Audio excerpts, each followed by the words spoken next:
My little title of my little piece here is about ritual theatre in society.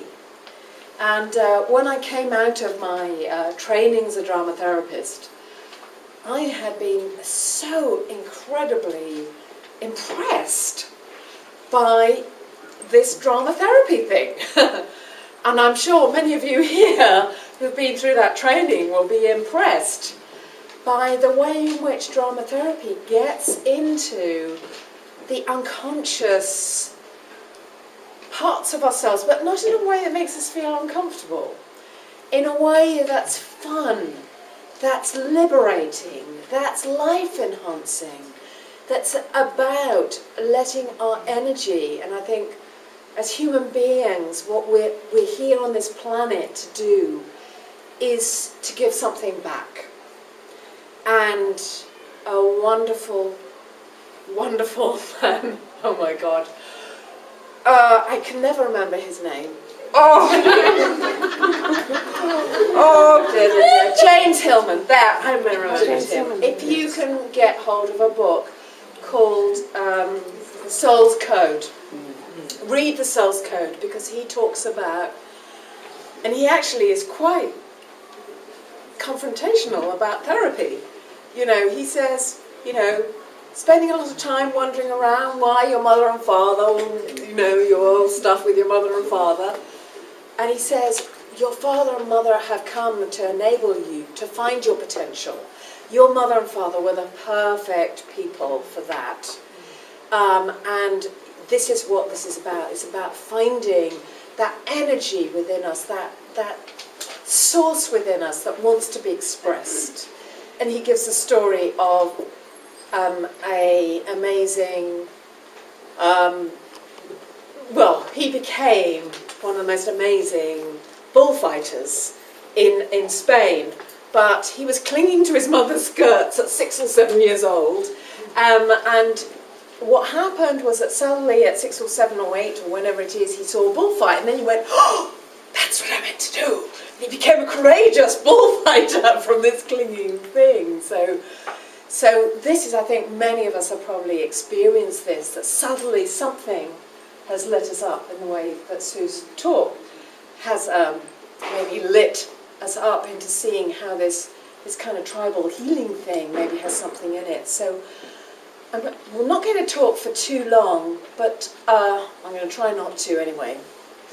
It was not what I did, but I wanted to take this out to ordinary people because I felt that this was something that people who are going through the stresses and strains of normal life, that were maybe working in offices, that were dealing with stress, maybe people that were on a personal development path, and I work with a lot of people, would find this incredibly liberating and fulfilling. And so I started to try to work out what I would do with them, and I had lots and lots of things that I could do with them. And in fact, Thelma, you're going to be seeing later on, was in my very first group, and it was lovely to have her here. And I started doing ritual theatre. I didn't know it was, but gradually I realised it was ritual theatre. I started working with myths and archetypes. And as I started working with these incredibly ancient stories that are only with us today because over thousands and years, these stories have been passed down, so it's incredible we have these stories with us. You know, some of them are 5,000 or more years old. And as I started working with these stories, and this is when I think ritual theatre happens, when you work with these very, very powerful archetypes, and even Shakespeare knew these stories were powerful, and that's why he made his plays using old stories. And there's a feeling. There's a feeling when you're expressing something archetypal that kind of, it's like if, I said in the book, if the Geiger counter was in the room and could measure the radioactivity or whatever activity there is that measures energy, it would be going, boo.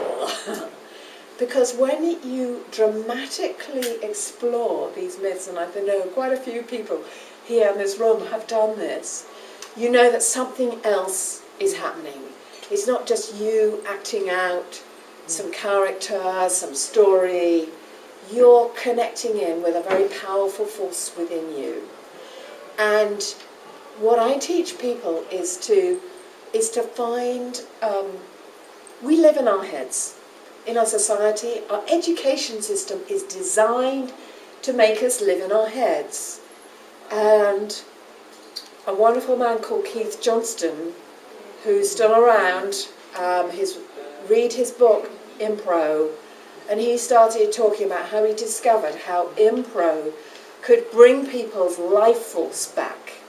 And they would start seeing the world in colours as opposed to the black and white and grey that many of us have experienced. I certainly experienced as a young woman. My life became very, very grey. I was reserved, introverted, shy. Nothing was happening. I have acutely bad self-esteem issues. And then I found my way into drama, and I found a way to bring myself alive. So this is the power of this work. And so I have been working with ritual theatre. Most of my clients would not know. If I said to them, "Oh, you're going to do some ritual theatre," they would not sign on. But they soon find that this is just amazing work. And as I've been writing this book, and the process in which how this book has come together has been magical. Like the people that have written this book, a lot of them are here, but a lot of them are in America. So a whole lot of people are talking about the same things are in the other side of the world. And Thalia, who comes from Greece as well. So this is something that can really travel all over the world. And something magical started happening with this book. And I hope you feel it if you choose to. If you've already bought the book, perhaps you'll know that, but if you choose to buy it, you'll feel that there's something in there. And I feel this is something that needs to come back into society. And so this is what I'm saying to you. If you're in any kind of drama work, if you're a drama therapist, we need to take this out into society. There are people out there that need to go through these experiences. They would love to do this kind of work. And so I would like to see every town in the UK have a space that on a Friday night or a Saturday or whatever it is, after they've gone through, they've gone through work and they've come at the end of the day and they think, oh God, I want to enjoy my weekend, but I feel so shit. And they can go along to something that is a ritual theatre experience, which isn't involved them talking about their problems or,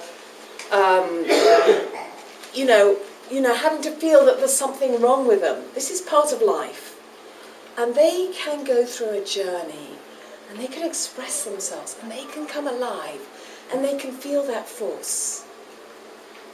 I'd like to see that in every town in the UK, so that ordinary people who are going through very, very difficult experiences in their lives can experience this. So, let's do it. Thank you. Okay.